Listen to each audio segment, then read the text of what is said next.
మోకాల నొప్పులకు ఎటువంటి సర్జరీ లేకుండా ఎపియాన్ పెయిన్ క్లినిక్ అందిస్తున్న అత్యాధునిక చికిత్స.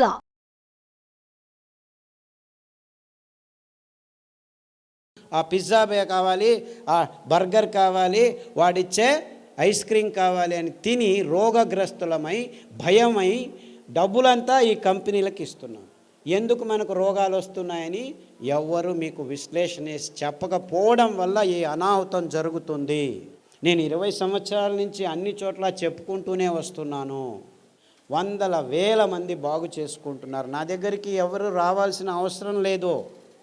అన్ని విషయాలు వివరంగా ఆ పుస్తకంలో రాస్తే ఆదరణ వాళ్ళు ప్రింట్ చేసి మీ అందరికీ ఇస్తున్నారు. PDF is free. మీరు ఒక నెంబర్కి ఫోన్ చేయండి. ఆ నెంబర్ ఎవరిది సార్? ఆ నెంబర్ అక్కడ బోర్డు మీద వేస్తారు. ఆ నెంబర్కి మీరు ఫోన్ చేస్తే మీ స్మార్ట్ ఫోన్కి PDF కాపీ ఫ్రీగా వస్తుంది. ఇప్పుడు నేను మాట్లాడిన విషయాలు, ఏ కషాయాలు ఎప్పుడు తాగాలి, ఎలా తాగాలి, IBSకి ఏం కషాయము, నరాల దౌర్బల్యానికి ఏం కషాయము, ఫిట్స్కి ఏమి కషాయము, బ్రెయిన్ ట్యూమర్కి ఏమి కషాయము, గర్భకోశం గడ్డలకి ఏమి కషాయము, ఊబకాయానికి ఏమి కషాయము, సన్నగా ఉన్న వాళ్ళు లావు అయ్యేదానికి ఏమిటి, లావుగా ఉన్న వాళ్ళు సన్నగా అయ్యేది ఏమిటి, ఇలాంటివన్నిటినీ వివరంగా ఎప్పుడు ఏ కషాయాలు తాగాలి అని చెప్పి అందులో వివరంగా రాశారు. సో మీరు ఆ పుస్తకం చదివితే చాలు, అన్నీ వివరంగా దొరుకుతాయి. మీరేమీ కంగారు పడాల్సిన అవసరం లేదు. మీకు ఏ రోగం ఉన్నా కానీ అందులో రాసేశారు. We have been doing this for the last 15 years. So మొత్తం దాదాపుగా 60 రకాల సందర్భాలకు, సన్నివేశాలకు కావలసిన కషాయాలు అన్నీ రాసేశారు.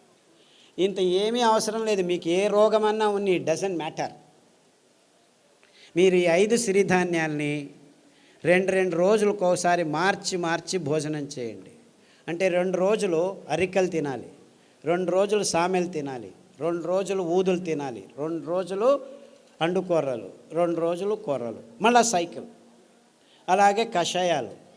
ఈ రోగనిరోధక శక్తి మీకు కావాలంటే ఈ వ్యాక్సిన్లు ఇవి అవి ఏం పనిచేయవు, ఏమీ పనిచేయవు.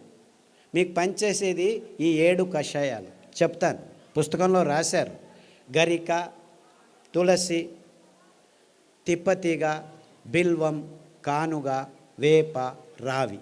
ఈ 7 ఆకుల కషాయాల్ని 4 రోజులు, గరిక 4 రోజులు, తిప్పతీగ 4 రోజులు, తులసి 4 రోజులు, బిల్వం 4 రోజులు, కానుగ 4 రోజులు, 4 రోజులు వేప, 4 రోజులు రావి కషాయాలు తాగితే మీకు 2 సంవత్సరాలు డెంగ్యూ రాదు, పంగు రాదు, H5 రాదు, N1 రాదు, పంగు, జింక, పుంక, నీఫా, గీఫా, ఈ రోగాలన్నీ మీ దగ్గరికి రానే రావు, గ్యారంటీ.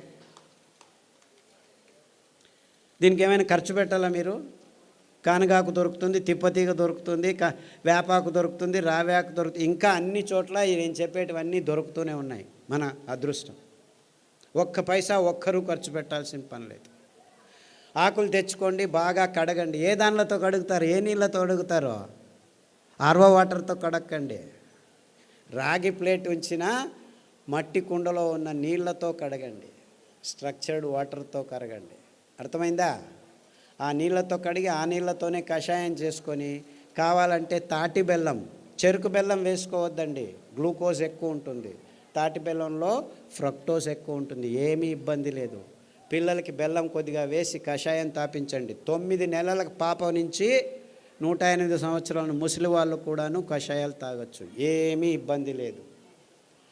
అదే ఆడవాళ్ళు అయితే గోంగూర కషాయం రామబాణం. మీకు ఏమీ తోచట్లేదనుకోండి, గోంగూర ఆకు తెచ్చుకొని 4 ఆకులు ఉడకపెట్టుకొని 2 నిమిషాలు కషాయం చేసుకొని తాగండి. టీవీ చూడకండి, టీవీ చూస్తూను తాగొచ్చు. గోంగూర కషాయం అయితే మీకు టీవీ చూడకుండా చేస్తుంది. మీకు ప్రజ్ఞ ఎక్కువ అవుతుంది, రోగనిరోధక శక్తి ఎక్కువ అవుతుంది, అద్భుతమైన రక్తహీనత నుంచి దూరంగా చేసేదానికి వీలవుతుంది, వైట్ డిశ్చార్జ్ తక్కువ అవుతుంది. ఇలాంటి మీ సమస్యలన్నీ 99% గోంగూర కషాయంతో మాయమైపోతాయి. సో వారానికి 2 రోజులు, లేకపోతే 2 వారాలు గోంగూర కషాయం, 2 వారాలు కొత్తిమీర కషాయము, 2 వారాలు రావి ఆకు కషాయం తాగితే చాలు, ఆడవాళ్ళకి ప్రాబ్లమ్స్ అన్నీ మాయమైపోవడం మొదలుపెడతాయి. ఇంత సింపుల్గా ఉంది విషయం. ఇన్ఫ్యాక్ట్ ఇంత సింపుల్గా ఉందని నేను చెప్పేది ఎవరు నమ్మరు. మొదలు అందరూ అలాగనే వాళ్ళు. ఒక డాక్టర్ లేచి నేను 2 గంటలు లెక్చర్ ఇచ్చిన తర్వాత, ఈజ్ దట్ సో సింపుల్ అన్నాడు. I said it is much simpler. 2 గంటలు అవసరం లేదు, 2 వాక్యాల్లో చెప్తాను నేను. 2 వాక్యాలు. రోజుకు 1 గంట నడవండి. వీలైతే పొద్దున 15 నిమిషాలు, సాయంకాలం 15 నిమిషాలు. ఇంత అద్భుతమైన పదార్థాలని ఇప్పటికీ ఇస్తున్నాడు దేవుడు. ఇన్ని పాపాలు చేసినా మనము ఆ దేవుణ్ణి ఒక 15 నిమిషాలు పొద్దున్న లేచి ధ్యానం చేయండి. సాయంకాలం పడుకునే ముందు ఒక 15 నిమిషాలు ధ్యానం చేయండి. తర్వాత సిరిధాన్యాలను తినండి. గోధుమలను తినకండి, బియ్యం తినకండి, పాలు తాగకండి, చక్కెర ముట్టద్దండి, గుడ్లను కూడా చూడొద్దండి. పాపం అవేమో పిల్లల కోసం గుడ్లు పెట్టుకుంటున్నాయి, మీరు వెళ్ళి రాక్షసులాగా తినకండి. దానిలో గుడ్లు దానిలో ఉండనివ్వండి. లేదు చేపలు చాలా మంచివి, జలపుష్పాలు తినొచ్చని కొందరు స్వామీజీలు కూడా చెప్పడం మొదలుపెట్టారు. దాంట్లో మీకు దొరికేది పాదరసము, మెర్క్యూరీ తప్ప ఇంకేమీ దొరకదు. అంత భయంకరంగా ఉంది. బుద్ధిమాంద్యం పోదు కదా, బుద్ధిమాంద్యులు అవుతారు. మీ పిల్లలు బుద్ధిమాంద్యులు కాకుండా పుట్టాలంటే కొర్రలు తినండి, అండు కొర్రలు తినండి, అరికెలు తినండి, సామెలు తినండి. అరటి బోధ కషాయము, పసుపు కషాయము గర్భిణిగా ఉన్నప్పుడు తాగండి, పిల్లలకు తాగించండి. మీ పిల్లలు బుద్ధిమాంద్యులు అయిపోయి సూక్ష్మగ్రాహీలు అవుతారు. ఇన్ఫ్యాక్ట్ ఫిట్స్ వచ్చి కత్తి చాకు తీసుకొని చంపేస్తాననే పిల్లవాడు, ఆ తల్లిదండ్రులు కత్తి చాకు తీసుకొని చంపేదానికి పోయే పిల్లవాడు పసుపు కషాయము, రావి ఆకు కషాయము, శొంఠి కషాయం తాగిపించి అండు కొర్రలు తినిపించడం మొదలు పెడితే ఇప్పటికి 12 సంవత్సరాలైంది. 10వ తరగతి ఫస్ట్ క్లాస్లో పాస్ అయ్యాడు. ఇలా 100 కేసులు ఉన్నాయి. అంటే ఫిట్స్ కోసమని టెగ్రిటాలు, వాల్ప్రోయిక్ యాసిడ్, ఫ్రిజియం ఇవ్వడం మొదలు పెడతారు పిల్లలకి. ఆ మందులు తీసుకుంటూ పిల్లలు బుద్ధిమాంద్యులు అయిపోతారు.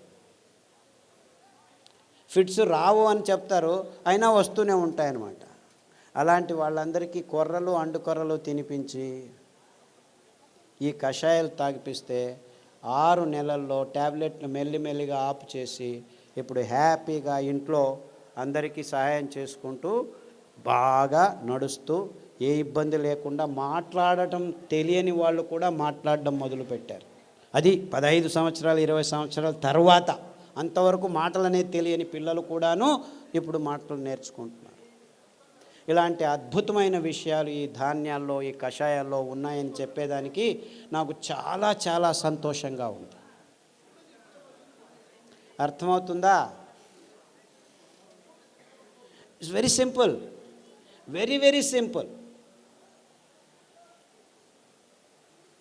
ఇంత సరళమైన అద్భుతమైన ఆరోగ్య రహదారిని మేము నిర్మించాం. ఇంకా బాకీ ఉంది ఏమిటి? మీరందరూ అందులో నడవటం మాత్రమే. అంతే. అందరికీ ఆహ్వానం, ఆరోగ్య రహదారిలో నడవండి అని మా విన్నపంతో మీ అందరికీ వందనాలు. సిరిధాన్యాలు తింటే అరగట్లేదు అని దీనికి 2 కారణాలు ఉన్నాయి. మీరు పొద్దున్న సిరిధాన్యం ఇడ్లీలు తింటే రాత్రి వరకు ఆకలి కాదు. మీరు అనుకుంటున్నారు ఈ బియ్యం తిని 2 గంటలకే ఆకలి అవుతుంది కదా, సో అది బాగా అరుగుతుంది అనుకుంటున్నారు. అలా కాదు. ఇది సిరిధాన్యాలు తింటే మీకు ఎంత కావాలో అంత గ్లూకోజ్ అందుతూ ఉండటం వల్ల మీకు ఆకలి కాదు. అంటే అది జీర్ణం కావట్లేదని కాదు మీకు అర్థం. అందరికీ ప్రాబ్లం అది. అంతేకాకుండా మీరు సిరిధాన్యాల్ని బియ్యంలాగే కుక్కర్లో వేసి పుస్ అని 4 కూగులు కూగించేస్తే రాదనమాట. అది ఉడకదు. రాత్రి నానబెట్టి పొద్దున ఉడకబెట్టుకోవాలి. కనీసం 3 గంటల నుంచి 6 గంటలు నానబెట్టాలన్నమాట. నానబెట్టి వండితే ఆ ధాన్యం తింటే మీరు హ్యాపీగా ఫీల్ అవుతారు, ఆరోగ్యంగా ఉంటుంది. సిరిధాన్యాలు చిన్న పిల్లలు, 9 నెలల పిల్లలు కూడాను జీర్ణించుకోగలరు, ఏమీ ఇబ్బంది లేదు. కానీ మీరు వంట వండే విధానంలో మార్పు రావాలి. నానబెట్టి వంట చేయాలి. హలో సార్, మేము dialysis patient. Kidney infection. Hello, కిడ్నీలో చాలా రకాలైన ఇబ్బందులు ఉన్నాయి. ఒకటి, కిడ్నీలో రాళ్ళు రావటం, కిడ్నీ నుంచి యూరిక్ యాసిడ్ ఎక్కువ ఉండటం, క్రియాటినిన్ ఎక్కువ కావటం, డయాలసిస్కి పోవటం ఇలాంటివి. తర్వాత ప్రోటీన్లు ఎక్కువ కారటం, లావుగా ఉండిపోవడం, ముఖంలో వాపు రావటం, ఇవన్నీ కిడ్నీకి సంబంధించిన రోగాలు. కాలు కూడా ఇంత లావు నీళ్లు ఊరుకోవడం, ఇవన్నీ ఇబ్బందులకి చాలా సరళమైన పద్ధతి అరికెలు 3 రోజులు, సామెలు 3 రోజులు గంజి రూపంలో తాగాలి. మార్చి 9 వారాల్లోనే మీకు ఈ ప్రాబ్లమ్స్ అన్నీ బాగవుతాయి. దానికి తోడు రణపాల ఆకు, పునర్నవ ఆకు, కొత్తిమీర ఆకు కషాయం వారం మార్చి తీసుకుంటే 9 వారాల్లో మీకు అంతా బాగవుతుంది. వీక్లో డయాలసిస్ 2 టైమ్స్ మాకు అది తగ్గిపోతూ వస్తుందమ్మా. ఇన్ఫ్యాక్ట్ చాలామంది డయాలసిస్ చేసుకున్న వాళ్ళు 1 సంవత్సరంలో డయాలసిస్ నుంచి దూరం కావచ్చు. Thank you sir. అండుకొర్రలు, బోధకాలు రోగం ఉన్న వాళ్ళు అండుకొర్రలు ఒక 3-4 సంవత్సరాలు తింటే బోధకాలు మెల్లిగా బాగవుతూ వస్తుంది. దానికి తోడు జామ ఆకు కషాయం, రావి ఆకు కషాయం, సాదాపాకు ఆకు కషాయం తాగాలి. బోధకాలు ఉన్న వాళ్ళకి అండుకొర్రలు 3 రోజులు, మిగిలిన ధాన్యాలు 4 ఒక్కొక్క రోజు తినాలి. సార్ నమస్కారం అండి. సార్ ఇక్కడ సార్ ఇటుపక్క సార్ చెప్పండి. సార్ నా భార్యకి 4 సంవత్సరాల నుంచి ఒక వ్యాధి ఉన్నదండి. ఆమె ఉదయం పూట్ల సరిగా పండుకోదండి. రాత్రి పూట్ల పడుకున్న తర్వాత మళ్ళీ తెల్లవారుజామున లేదండి. ఆ రాత్రి తెల్లవారుజామున అట్లా 2 రోజుల వరకు అలాగనే నిద్రపోతుందండి. లేస్తే తల తిరిగి వెంటనే మళ్ళీ కింద పడిపోతుందండి. ఈవెన్ పక్కన ఉన్న బాత్రూమ్ దగ్గర నుంచి మంచం దగ్గర రావడానికి కానీ తన నడిచే శక్తి లేక చిన్నపిల్లలాగా దొగ్గాడుకుంటూ వచ్చి మంచం మీద పడుకుంటుందండి. లేస్తే మళ్ళీ ఫుల్గా యాక్టివ్గా ఉంటుందండి. ఇది ఎందుకనేది అర్థం కాలేదండి. దీనికి వెర్రి నువ్వుల నూనె 2 వారాలు, నువ్వుల నూనె 2 వారాలు. ఉదయం లేచిన వెంటనే పడిగడుపున తాగించాలి. దానికి తోడు మారేడు ఆకుల కషాయం, బిల్వపత్రం కషాయం అంటారు. మారేడు బిల్వం 2 ఒకటే. గరిక కషాయం, పసుపు కషాయం, సాదాపాకు కషాయం వారం మార్చి తాగించండి. అండుకొర్రలు 3 రోజులు, మిగిలిన ధాన్యం ఒక్కొక్క రోజు. ఇలా తినిపిస్తే 6 వారాల్లోనే తేడా కనిపిస్తుంది. 6 weeks all that it takes. 6 నెలల్లో పూర్తిగా బాగవుతుంది. రక్తపు క్యాన్సరు, గర్భకోశం క్యాన్సరు, మెదడు క్యాన్సరు, ఎముకల క్యాన్సరు, ఇలా 14 రకాల క్యాన్సర్లు పుస్తకంలో పట్టీలో రాశారు. దాంట్లో ఉన్న ఆహారం, కషాయాలు వాడితే 6 వారాల్లోనే తేడా రావటం జరుగుతుంది. 6 నెలల్లో చాలా మటుకు మీకు గుణముఖులు అవుతారు. సార్ నాకు ఒట్టిగో డిజినెస్, తల తిరగడము మళ్ళీ ఇది ఒకటి ఉంది సార్. ఇది బ్రెయిన్ కొంచెం. సాదాపాకు కషాయము, పసుపు కషాయము, అరటి బోధ కషాయం. తర్వాత ఈ వర్టిగో ఉన్నవాళ్ళు చాలామందికి ఈ తంబాకు అంటే పొగాకు, సిగరెట్లు కానీ ఈ లోపల నోట్లో పెట్టుకోవడం కానీ అలవాటు ఉన్న వాళ్ళకి ఈ వర్టిగో ఎక్కువగా ఉంటుంది. అంటే మీరు దాని నుంచి బయటపడాలంటే చేయాల్సింది కానుగ ఆకు కషాయం, చమురు ఆకు కషాయం, రావి ఆకు కషాయం. ఈ 3 కషాయాలని మార్చి తాగాలి. అరికలు, సామెలు ఎక్కువగా తినాలి. సార్ నమస్కారం sir. Prostate cancer, lung cancer. ఇప్పుడు ఏమైందంటే లంగ్లో క్యాన్సర్ వచ్చింది, రేడియోథెరపీ, కీమోథెరపీ తీసుకుంటారు, అక్కడికి ఆగదు, ప్రోస్టేట్కి వస్తుంది. ప్రోస్టేట్ తీసుకుంటే ఎముకలకు వస్తుంది. అంటే ఇది క్యాన్సరు ఇక్కడుంది, అక్కడుంది అని కాదు. క్యాన్సర్ మొత్తం దేహంలో ఉంది, ఒక్కొక్కసారి ఒక్కొక్క చోట బయటపడుతుంది అని అది అర్థం చేసుకోవాలి. కాబట్టి అన్ని క్యాన్సర్లకు మూలం ఒకటే. అందువల్ల మీరు పారిజాతము, రావి ఆకు, జామ ఆకు కషాయాలు అన్ని క్యాన్సర్లకు బేస్గా ఉండాలి. ఈ 5 ధాన్యాల్ని 2 రోజులు తినడం మొదలు పెట్టండి. 6 వారాల నుంచి 6 నెలల్లో మీకు గుణముఖుడవడం మొదలు పెడతారు. 2 సంవత్సరాల్లో పూర్తి క్యాన్సర్ మీ దేహం నుంచి బయటపడిపోతుంది. ఏమీ ఇబ్బందులు ఉండకుండా జరుగుతుంది. బ్రెయిన్ స్ట్రెంగ్తింగ్ చేసి అదే చెప్పాను కదా, సదాగా సాదాపాకు, పసుపు కషాయాలన్నీ ఈ నర దౌర్బల్యానికి జరిగినదానికి. తర్వాత నువ్వుల నూనె, వెర్రి నువ్వుల నూనె తాగండి. ఐబిఎస్ పుస్తకంలో రాసాము. ఐబిఎస్, క్రాన్స్ డిసీజు, కొల్లైటిస్ ఇవన్నీను లిస్ట్ చేశాము. పుస్తకంలో పట్టీలో ఉంది, గమనించి వాడండి. నమస్కారం సార్. సార్ నమస్కారం సార్. సార్ పాలు కాకుండా పాల ఉత్పత్తులు పెరుగు మజ్జిగ పాలు లాక్టోబాసిల్లస్ తోడుకు పెరుగుకు వేసుకుంటే అందులో ఉన్న కెమికల్స్ అన్నీ నిర్నామం అయిపోతాయి ఫర్మెంటేషన్ వల్ల. అంతేకాకుండా మనకు పాలు కొబ్బరి పాలు అతి అద్భుతమైన పాలు, అన్ని రోగాలను దూరం చేస్తాయి. నువ్వుల పాలు ఇంకా మంచిది, రాగి పాలు మంచిది. సో మనకు ఒక్క పాలు కాదు, కొబ్బరి పాలు అతి అద్భుతమైన పాలు. పిల్లల రోగాలన్నీ దూరం అయిపోతాయి, రోగనిరోధక శక్తి ఎక్కువ అవుతుంది, జీర్ణశక్తి బాగుంటుంది, మెదడు రోగాలు రాకుండా ఉంటాయి. సో మీరు పాలకు పర్యాయం అంటే చాలా పాలు ఉన్నాయి. కొబ్బరి పాలు, నువ్వుల పాలు, రాగుల పాలు, సజ్జల పాలు, ఇలా 4-5 రకాల పాలు. దానిలో నుంచి పెరుగు కూడా చేసుకోవచ్చు, ఏమీ ఇబ్బంది లేదు.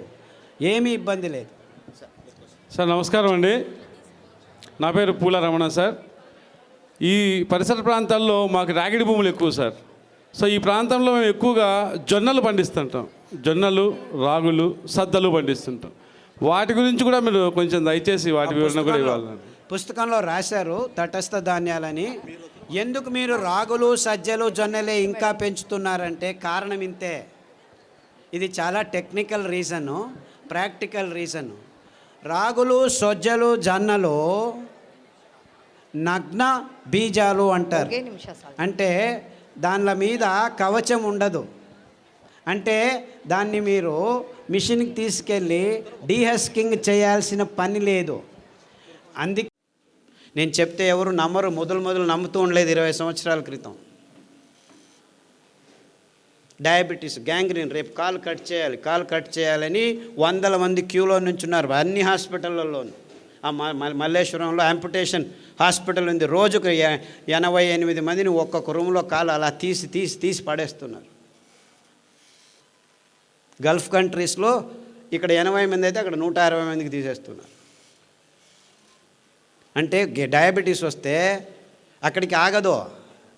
కొందరికి కాలు తీసేయాలి గ్యాంగ్రీన్ అని, కొందరికి కిడ్నీ లేచిపోతుంది డయాలిసిస్, కొందరికి కళ్ళు పోతున్నాయి, కొందరికి మొనకాలు న్యూరోపతి తీసేసి కొత్త కాళ్ళు వేస్తాం రండి అంటున్నారు.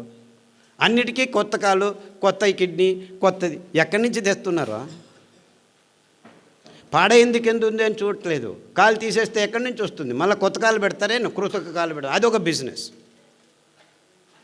పొద్దున టూత్ పేస్ట్లో నుంచి మొదలు పెడితే కాఫీలు, ఇడ్లీలు, దోశలు, పూరీలు, పుల్కాలు, ఇవన్నీ మీరు నోట్లో వేసుకున్న 100 గ్రాములు బియ్యం పిండి నుంచి 35 గ్రాములు గ్లూకోజు 15 నిమిషాల్లో రక్తంలోకి వచ్చేస్తుంది. 15 minutes, that's all it takes.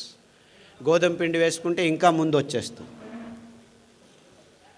100 గ్రాములు పూరీలు కానీ, పుల్కాలు కానీ, డ్రై పుల్కా తింటున్నాం మేము, ఆయిల్ మంచిది కాదు. డ్రై పుల్కా తిన్నా అంతే, నూనె వేసుకొని పుల్కా తిన్నా అంతే 35 గ్రాములు మీ రక్తంలోకి వచ్చేస్తుంది. మొత్తం టిఫిన్ అయ్యే లోపల 45 గ్రాములు కాఫీలు, టీలు అంతా చేరితే 50 గ్రాములు గ్లూకోజ్ పొద్దున 10 గంటలకే మీ దేహంలోకి వచ్చేసింది. 10 గంటలకు ఆఫీస్కి పోతే మళ్ళీ ఒక కాఫీ, అట్లా పోయి కాఫీ తాగి వస్తాం, ఇట్లా పోయి టీ తాగి వస్తాం. ఇంకా టీలు, కాఫీలు, ఎండాకాలం జ్యూసులు తాగుదాము. ఒక్కొక్క జ్యూస్లో మీకు 50 గ్రాముల నుంచి 100 గ్రాములు చక్కెర వేసి బుర్ర అని తాగొచ్చి ఆహా మంకు మందం అయిపోయింది. రక్తం అంతా చేరి ఆ మందం ప్రవహించకుండా హార్ట్ బీట్ తప్పుతూ ఉంటే, ఓహో హార్ట్ బీట్ తప్పుతుంది, నీ రక్తంలో హార్ట్ బ్లాక్స్ అవుతున్నాయి, రక్తం మందం అయిపోయింది, ఈ ట్యాబ్లెట్ తీసుకో. ఎన్ని రోజులు తీసుకుంటూ ఉండు, ఏం ప్రాబ్లం లేదు. అరే ఆ చక్కెర నోట్లో పోకుండా చూసుకోరా నాయన, అది మందం అవుతుంది. ఇప్పుడు చక్కెర నీళ్ళలో వేసి ఒక 2 నిమిషాలు వేడి చేస్తే ఏమవుతుంది? పాకం అవుతుంది. మీ దేహం టెంపరేచర్ ఎంత ఉంది, ఆ టెంపరేచర్లో మీరు చక్కెరలో వేసింటే పాకమై కూర్చోండి ఉంది. పాకమై కూర్చుందిరా బాబు, అందుకే రక్తం పారట్లేదు అని ఎవడైనా చెప్పాడు? లేదు ఊరికాయ తింటే మీకు బీపీ వచ్చింది అంటాడు. ఉప్పుకు బీపీకి సంబంధమే లేదు, కానీ చక్కెరకు ఉన్న సంబంధం అని ఏ డాక్టర్ ఇంతవరకు మీకు చెప్పలేదు. అంతెందుకు, మీరు మీ భార్య మర్చిపోయి ఉప్పు ఒకసారి సాంబార్లో ఎక్కువ వేసింది అనుకోండి, రెండోసారి మర్చిపోయి, ఒకసారి వేసింటుంది, ఏదో ఇంట్లో గొలవల గలబల మర్చిపోయాను, ఇంకొకసారి ఉప్పు వేశారనుకోండి, ఆ సాంబార్ ఎవరైనా తింటారా? భార్య కూడా తినదు, ఉప్పు కషమని. అదే మర్చిపోయి గులాబ్ జాముకి ఇంకో 4 చెంచాలు చక్కెర ఎక్కువ వేసాం అనుకో, హేమావతి చాలా బాగుంది, ఇంక 2 గులాబీలు తీసుకురా అంటాం. అంటే ఉప్పు మనం కావాలన్నా తినలేము. నాకంటే మీరు కొద్దిగా ఎక్కువ ఉప్పు తినొచ్చు, ఇంకొక ఊరగాయ ఎక్కువ తినొచ్చు, అంతేకాని ఉప్పు మన నోట్లోకి పోమన్నా పోదు. కానీ డాక్టర్లు ఏం చెప్తున్నారు? ఉప్పు వల్ల మీకు బీపీ వస్తుంది అంట. నిజంగా బీపీ వస్తుంది ఈ చక్కెర వల్ల, ఈ కాఫీ వల్ల, ఈ టీ వల్ల, ఈ పాల వల్ల అని ఏ డాక్టర్ మీకు చెప్పట్లేదు. ఇన్ఫ్యాక్ట్ ఊరగాయ అతి అద్భుతమైన పదార్థం. నిమ్మకాయ ఊరగాయ, టమోటా ఊరగాయ, చింతపండు ఊరగాయ, మామిడికాయ ఊరగాయ, ఉల్లికాయ ఊరగాయ, ఇవన్నీ ఆల్ఫా హైడ్రాక్సీ కార్బాక్సిలిక్ యాసిడ్స్ అంటారు. Tartaric acid, citric acid, ascorbic acid, మామిడి పండులో గ్యాలిక్ యాసిడ్ అని, గోంగూరలో ప్రోటోకోచిక్ యాసిడ్ అని ఇంకొకటి అద్భుతమైన పదార్థాలు. ఇవి అద్భుతం. ఎంత అద్భుతం అంటే మీ దేహంలో క్యాన్సర్ని పుట్టించే కారకాల్ని 1 నిమిషంలో నిర్వీర్యం చేస్తాయి. అంటే మన దేశంలో ఊరగాయ కూర్చుకొని ఇట్లా ఇంత తినము, చివరకు పెరుగన్నంలో కొద్దిగా నంజుకొని తింటాం. ఆ కొద్ది అంశమే చాలు మన దేహంలో క్యాన్సర్ని దూరం చేసేదానికి దోహదపడుతుంది. ఇంత అద్భుతమైన ఆహార పద్ధతిని అనారోగ్యమని చెప్పి ఊరగాయని మన అరిటాకుల నుంచి తీసేసి చివరికి ఇచ్చింది వీళ్ళు ఏమిటాయంటే ఐస్ క్రీములు. ఆ ఐస్ క్రీమ్ తిని హార్ట్ బ్లాక్ అవుతున్నాయి పిల్లలకి, చిన్న పిల్లలకి. ఇది ఆహార సంస్కృతిని పూర్తిగా నాశనం చేసే అడ్వర్టైజ్మెంట్లు చేస్తున్న మోసం. ఏ ఒక్క డాక్టర్ అయినా మీరు ఐస్ క్రీమ్ తినొద్దండి మంచిది కాదు అని చెప్పాడా? లేదు. ఊరగాయ తినొద్దండి అని అందరికీ చెప్తున్నారు. ఒకరికొకరు ఊరగాయ తినొద్దు అంట. వాడెవడో అమెరికాకు పోయిన వెంటనే ఫోన్, అమ్మా మీరు ఊరగాయలు ఎక్కువ తింటున్నారు, కొబ్బరి చట్నీలు ఎక్కువ తింటున్నారు, ఆఫ్ చేయండి.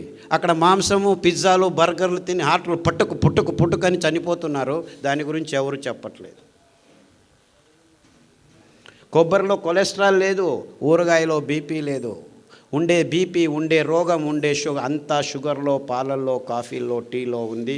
కానీ ఏ ఒక్క డాక్టరు, ఏ ఒక్క విజ్ఞాని, ఏ విశ్వవిద్యానిలయం దీని గురించి చెప్పట్లేదు. దానికి తోడు పుస్తకాల్లో రోసుకొని పాలు మంచిది, బియ్యం మంచిది, గోధుమలు మంచిది, ఇది తినండి అది తినండి అని ఈ డాక్టర్ల నుంచి డయాబెటీస్ వచ్చిందా చపాతీ తిన్ను. చపాతీలో గ్లూటెన్ అనే ప్రోటీన్ ఉంది. అది కూడా ఈ కల్మషాలు మీ చిన్న పోగుల్ని అంటుకుంటే సిలియక్ డిసీజెస్, అలర్జీ డిసీజెస్ అన్నీ వస్తాయి.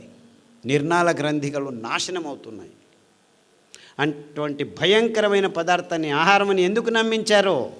ఈ ఫర్టిలైజర్ కంపెనీలు పెంచుతున్నది గోధుమలు ప్రపంచమంతా. అందుకే అందరూ గోధుమలు తినేట్టు చేస్తున్నారు. చపాతీ మంచిది, ఆయిల్ వద్దు, పుల్కాలు మంచివి. What non sense. ఆ గోధుమల వైపు ముఖం కూడా చూపించకూడదు, అంత భయంకరం. ఎందుకంటే 1 కేజీ పెంచేదానికి 10,000 లీటర్ల నీళ్లను కట్టాలి. మొదటే చెప్పాను, నీళ్లు లేవు. చక్కెర 1 కేజీ పెంచేదానికి 28,000 లీటర్ల నీళ్లను కట్టాలి మనం సాగుబడి. ఇంత భయంకరమైన పదార్థాలని ఆహారమని నమ్మించి మొత్తం ప్రపంచాన్ని నాశనం చేయటం ఒకవైపు అయితే, ప్రకృతి పర్యావరణాన్ని నాశనం చేస్తున్నాం మనం.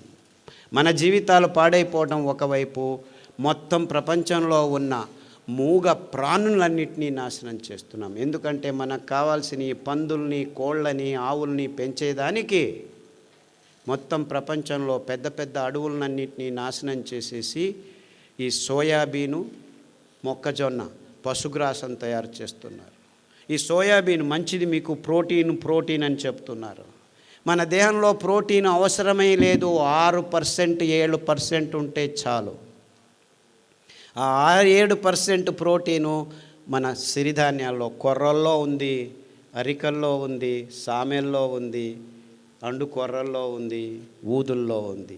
ఏ డాక్టర్ అయినా, ఏ విజ్ఞాని అయినా ఈ విషయాన్ని చెబుతున్నారా? లేదు, ప్రోటీన్ కావాలి తినండి, ప్రోటీన్ కావాలి తినండి అని వాళ్ళు చెప్పారని మన ఆయుర్వేద పండితులు పొద్దున్న లేచి మొలకలు చేసుకొని తినండి ఇందిన్ని అని చెప్పడం మొదలుపెట్టారు. మొలకల్లో ప్రోటీన్ ఉంది, 24% ప్రోటీన్ ఉంది. అంత తినకూడదు. మీరు కావాలంటే వారానికి ఒకసారి ఏదైనా బేడలు, అది పెసలు కావచ్చు, ఉలవలు కావచ్చు, కందులు కావచ్చు, శనగలు కావచ్చు, అంతకంటే ఎక్కువ అవసరం లేదు. మీరు ఎక్కువ తింటే మీ పొట్ట అప్పుద్ది తెలుస్తుంది మీకు. గ్యాస్ పట్టుకుపోతుంది. గ్యాస్ ఇక్కడ ఇరుక్కుపోయింది, అక్కడ ఇరుక్కుపోయింది. ఈ మొలకలు తింటే ప్రోటీను, అంతేకాకుండా దాంట్లో కూడాను చాలా కార్బోహైడ్రేట్ ఉంది, మీ షుగర్ ఎక్కువైపోతుంది. ఇలా అవైజ్ఞానికమైన విషయాలన్నింటినీ వైజ్ఞానికమని చెప్పి మన నోట్లలో ఈ పదార్థాలు వేయటం వల్ల మన చిన్న పిల్లల నుంచి పెద్దల వరకు ఈ రోగాలు వస్తున్నాయి. అంటే మనం చేయాల్సింది ఇంతే. ఈ అద్భుతమైన వరి అన్నాన్ని, ఏమి నువ్వు చెప్పేది? వరి అన్నం అన్నం కాదంటున్నావా? వరి అన్నం అన్నమే కాదు. ఎందుకంటే అది తిన్న వెంటనే మీ దేహంలోకి సగానికి సగం గ్లూకోజ్ని 15 నిమిషాల్లో నింపేస్తుంది. అదే మోసము, అదే రోగము. ఆ గ్లూకోజ్ను నిభాయించుకునేదానికి రక్తంలో కాలేయము, ప్లీహము, ఇంకా వేరే వేరే నిర్నాళ గ్రంథులన్నీ చేరి ఇది ఎక్కువైపోయిందని గ్లైకోజన్ తయారు చేస్తుంది, కొలెస్ట్రాల్ తయారు చేస్తుంది, ట్రైగ్లిసరైడ్స్ తయారు చేస్తుంది, రుమాటిక్ ఫ్యాక్టర్ తయారు చేస్తుంది, కొవ్వు తయారు చేస్తుంది, మాంసం తయారు చేస్తుంది. అందరూ ఈ బాతు ఆ బాతు తినుకొని బాతుకొంబుట్టిదారే అంటారు కన్నడದಲ್ಲಿ. బాతుకోవడం అంటే లావు కావడం అని. సో ఇప్పుడు చిన్న చిన్న పిల్లలు 80 కేజీలు 90 కేజీలు తూగుతున్నారు. ఈ బిస్కెట్లు, చాక్లెట్లు, కాఫీలు, టీలు, నూడిల్స్, పిజ్జాలు, బర్గర్లు, గోబీలు, మంచూరీలు తిని తిని తిని చిన్న చిన్న పిల్లలు. మొన్న ఒక అబ్బాయి వచ్చాడు, 128 కేజీలు, 16 సంవత్సరాలు. అమెరికాలో obesity is a big problem. Obesity అంటే ఊబకాయింపు, పేరు పెట్టేశారు దానికి.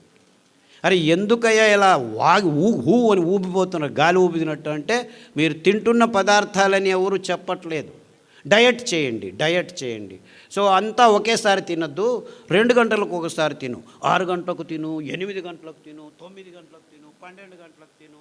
తినడమే పని, ఇంకేమీ పని లేదు మనకి. ఇది డాక్టర్లు చెప్పేది మీకు. ఏంది 2 గంటలకు తింటూ ఉండని చెప్తున్నాడు ఈ డాక్టర్. అది ఎంత వైజ్ఞానికము! ఇంకేం పని లేదా ప్రజలకి? 2 గంటలకు తినడం అంటే ఇంకేం లేదు, చేస్తూ ఉన్నాడు. మీరేమీ చేయొద్దండి, మేము రెడీ చేస్తాము ప్యాకెట్లలో, ఎంటీఆర్, మయ్యా, ఇది అది రెడీమేడు, ఆన్లైన్ చేయండి, ఆర్డర్ చేయండి, ఇంటికి తెచ్చిస్తాము. చూసారా, వంటింటిని మెల్లిగా వాణిజ్యకరణం, ఆహార పదార్థాలని వాణిజ్యకరం చేశారు. మీరు ఇంట్లో వంట చేసుకొని తినడం కూడా వాళ్ళకి ఇష్టం లేదు. ఎందుకంటే ఇంకా అనారోగ్యాన్ని ఇంకా వేగంగా మీ దేహంలోకి రావాలంటే ఇంకా కెమికల్స్ను వాడి ఈ ప్యాకెట్లలో మీరు తాగే కప్పులు, తినే ఇవన్నింటినీ ప్లాస్టిక్ కోటింగ్ చేసేసి మీకు అనుకూలం అనుకొని హైజీన్ అంటే పర్సనల్ హైజీన్, ప్లాస్టిక్ బాటిళ్ళలో నీళ్లు పెళ్ళిళ్ళలో పెడుతున్నారు. ముందు ఏం చేసేవాళ్ళం? లోటా తీసుకో, ఎత్తుకొని నీళ్ళు తాగు అని ఒకడు చెంబు తీసుకొని, రాగి చెంబు తీసుకొని నీళ్లు పోసేవాడు. అంటే నీళ్లు పారుతూ ఉంటే స్ట్రక్చర్గా ఉంటుంది. తామ్ರದ ఫలకంలో, రాగి ప్లేట్లో ఉంటేను స్ట్రక్చర్ అయిపోతుంది. కారణం ఇంతే. రాగి ప్లేట్ మీద డి ఆర్బిటల్ ఎలక్ట్రాన్స్ ఫ్రీగా మూవ్ అవుతుంటాయి, నీళ్లను స్ట్రక్చర్ చేస్తాయి. పారుతుంటే జలపాతాల్లో, నదుల్లో నీళ్లు పారుతుంటే ఆ ఎనర్జీ ఆక్సిజన్ను, హైడ్రోజన్ని స్ట్రక్చర్ చేస్తుంది. ఆ ఎనర్జీ నీళ్లు నింపినప్పుడు కూడాను స్పృశిస్తూ ఉండేది రాగి ఫలకం మాత్రమే. అందుకే మన సాధు పుంగవులు, మునులు ఎక్కడికి వెళ్ళినా రాగి కమండలం తీసుకెళ్లేవాళ్ళు. కోపం వచ్చినా, ఇష్టమైన, శాపం ఇవ్వాలన్నా, వరం ఇవ్వాలన్నా ఆ నీళ్ళనే తీసుకొని నీ దేహం మీద వేసేవాళ్ళు. అంటే నీ దేహంలోనూ 75% నీళ్లు ఉంది, ఆ స్ట్రక్చర్డ్ వాటర్. అందుకే మీరు పాప వినాశం, ఆ జలపాతం మీద కూర్చుంటే పాపాలన్నీ బాగా అయిపోతాయి, గంగలో మునిగితే పాపం నాశనం అయిందంటే ఆ పారుతున్న నీళ్ళల్లో మీ దేహం 10 నిమిషాలు ఉంటే మీ దేహంలో ఉన్న రక్తము అన్నీ నీటి అంశమే కాబట్టి స్ట్రక్చర్డ్ అయిపోతే కల్మషాలన్నీ పోయి మీరు బయటికి లేస్తే చైతన్యవంతులైనట్టు అనుభూతి జరిగేది. అందుకే ఇంతే కారణం. వేల సంవత్సరాల నుంచి సంగమాల్లో పుష్కరాల్లో స్నానాలు చేయండి, మీకు ఇప్పుడు వెళ్ళి స్నానం చేయకండి, అంతా కలుషితం అయిపోయాయి. నిజమైన నీళ్ళు, పారుతున్న నీళ్ళల్లో, కొత్త నీళ్ళల్లో ఆ శక్తి, ఆ ఎనర్జీ, ఆ స్ట్రక్చర్డ్ వాటర్ వల్ల మీ దేహం పునీతమవుతుంది. అంతే ముందు వాళ్ళు చెప్పింది, ఇంకేమీ లేదు. రావి చెట్టు చుట్టూ ప్రదక్షిణలు చేయండి అని చెప్పింది ఇందుకే, మీ అసమతులనం బాగవుతుందని. ఇంతే. ఇవన్నీ బూటకం, ఇవన్నీ మూఢనమ్మకం అని మనల్ని నమ్మించి సైంటిస్టులు నిజమైన అద్భుతమైన పద్ధతుల్ని, క్రమాల్ని మన క్రమం నుంచి, జీవన క్రమం నుంచి తప్పించి అనారోగ్యకరమైన ఈ వైజ్ఞానికమని చెప్పి వాణిజ్యీకరణ అంశాలని మన జీవితాలకి జోడు చేసి అందరూ రోగులై సతమతమవుతుంటే మీ అయోమయ స్థితిని, మీ భయాన్ని డబ్బు చేసుకునే వ్యవస్థని సమాజం అంచెలంచెలుగా తయారు చేసింది అని చెప్పేదానికి నాకు ఏ సందేహము లేదు.